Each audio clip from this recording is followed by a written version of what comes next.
In this video, what we're going to do is talk about wetlands and some of the different characteristics that are typical in a wetland. So the first question is, what is a wetland? In some ways, the name is kind of self-evident. It is an area that is influenced by the presence of water. So that doesn't mean that just because it rains and your lawn gets wet that it's a wetland, or if there's flooding that there's a wetland. The water has to be there for some amount of time, and what it's going to do is the water is going to influence, well, I'll just go this way, the biogeochemistry of the soil. And so that sounds complicated. Bio just is talking about what organisms are living there. The geo is talking about the physical space, so the water changes the physical characteristics of the environment. And the chemistry part means that the water is changing the chemical processes that are occurring in the soils. So the water being present in this soil influences all of these different things. Once we have changes in the physical characteristics and the chemistry of an area, those are called hydric soils. And that's important because in hydric soils what happens is they're constantly saturated with water, or at least for long periods of time, and it results in an anaerobic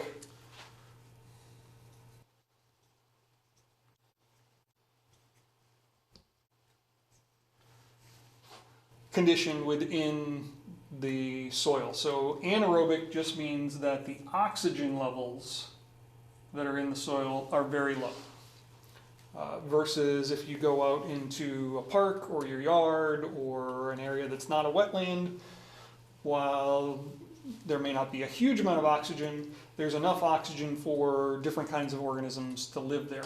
In anaerobic soils, that just means, or hydric soils, that just means that the conditions are such that only a few different kinds of organisms are able to survive there. There's not enough oxygen, and they will take on the smell of rotten eggs from the hydrogen sulfide that's produced by the bacteria that are able to live there.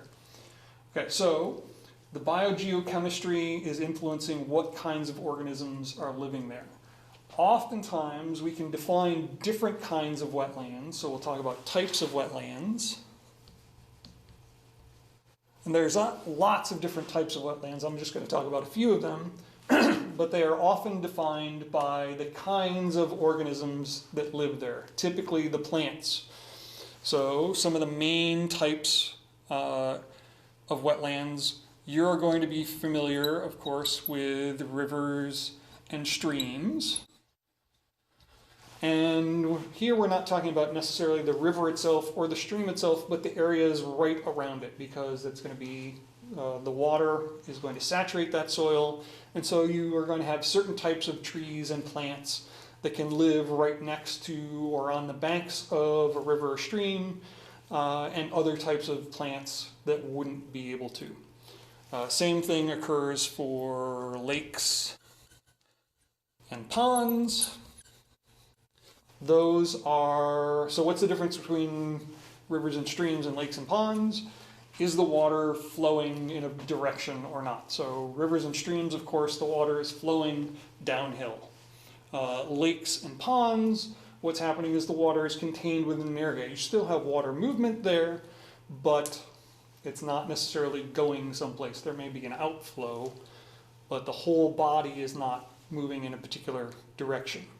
Again, you're going to have different kinds of plants living around the edges of lakes and ponds than you would have perhaps in a field or in a forest that's not influenced by those.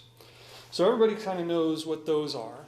Some of the other types that we are going to be interested in are called swamps, or marshes.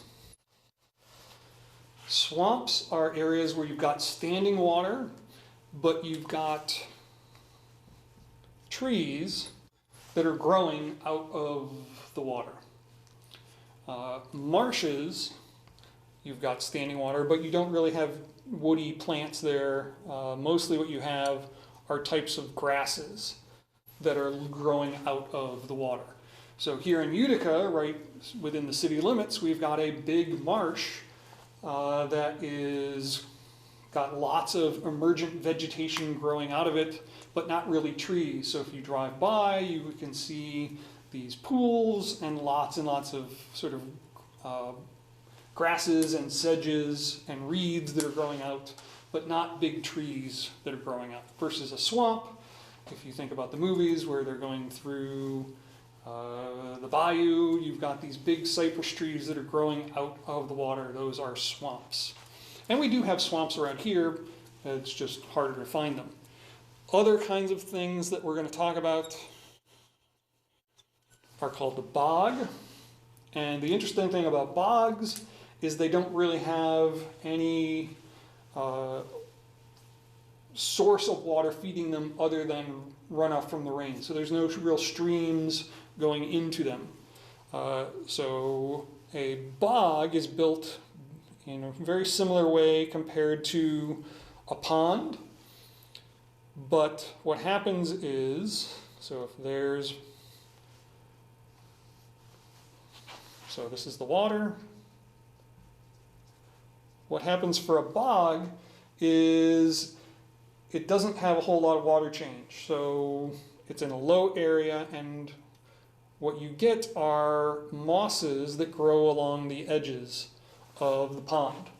And over time, because there's not a lot of water flow and these mosses are making the water very nutrient poor, they don't decay very much.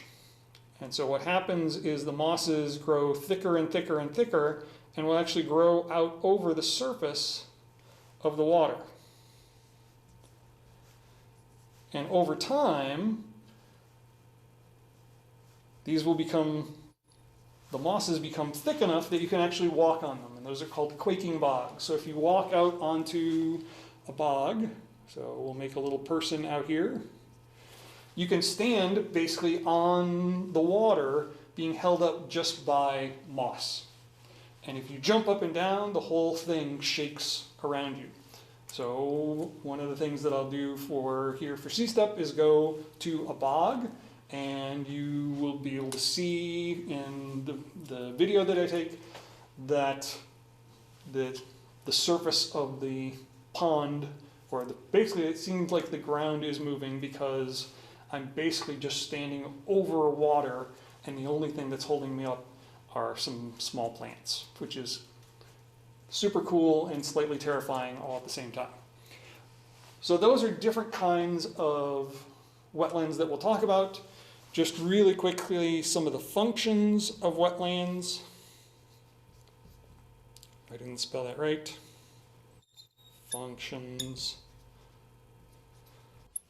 of wetlands. They serve lots of different purposes. One is that they are really high in diversity. And there's lots of different organisms that live there. They are very efficient at capturing sunlight and using the water, and make for lots of biomass. They're very productive. Because of that, they are also good at things like being nesting areas or refuge areas for different kinds of animals. They are a way to filter the water naturally. They are functioning for retaining water, so it reduces the amount of flooding that occurs. So if we go through and we destroy different kinds of wetlands because we build other things there, that water has to go somewhere. It doesn't get sort of soaked up by the wetland itself, which causes other kinds of problems like flooding and so on. So there are lots of different types of wetlands. They serve many different functions, and we can define these wetlands by them being wet, different types of soil, and that soil is very low in oxygen, which influences the kinds of plants that grow there. Okay, thanks. Thanks for watching, and make sure you check out the other videos on different types of wetlands.